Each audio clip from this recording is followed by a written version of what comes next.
I'm going to skip around on some of these so we have enough time for them. The regular season overtime rules will mirror postseason, where both teams are guaranteed a possession. However, they didn't expand it to 15 minutes. It's still 10 minutes max.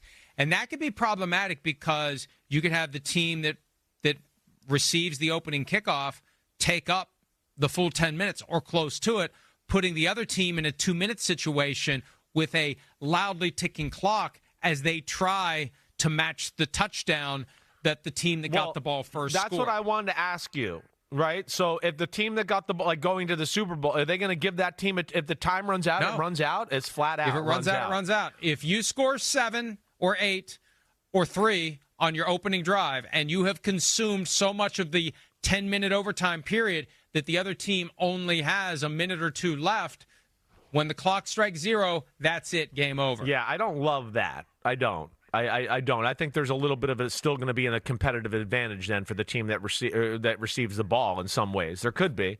There definitely. And here's the reality. Right.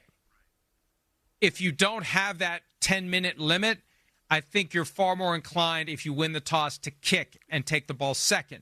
Yes. With the 10-minute limit, you're going to be more inclined to take the ball. I think so, too. Because if you start to go on a good drive, here would be the unintended consequences. You get the ball, you get it, you return it. Okay, here we go on a long drive.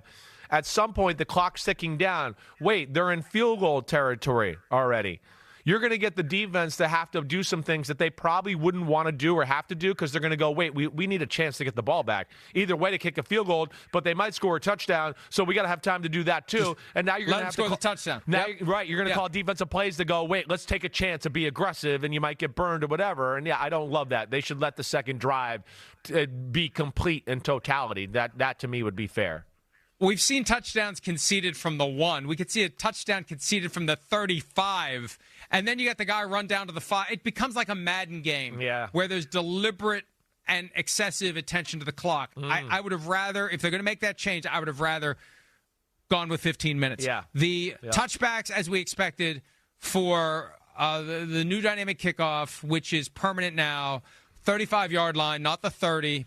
We expected that. That's not a surprise. It's going to result in more kick returns. And again, they just assume that the dynamic kickoff is safer.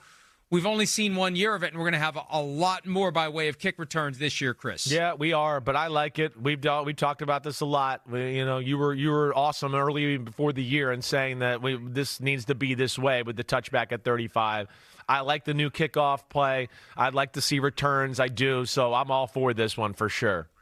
There's other changes, and we're going to have time as we continue in this gulf between free agency and the draft to delve into some more of these. The replay assist changes, we talked about that last week. It went through. I don't like that you can review when a flag is thrown for certain things, but you can't review when a flag wasn't thrown. That flaw, the Sam Darnold getting the Linda Blair treatment from The Exorcist, that flaw still exists. You're going to have the officials miss it, and replay assist can't put the flag on the field. That's a problem, and that's been obscured by the tush-push conversation. That's a major problem for the NFL. All right, we need to take a break. Hi, it's Mike Florio. Thanks for watching PFT on YouTube. Hit subscribe for the latest news and analysis from Pro Football Talk.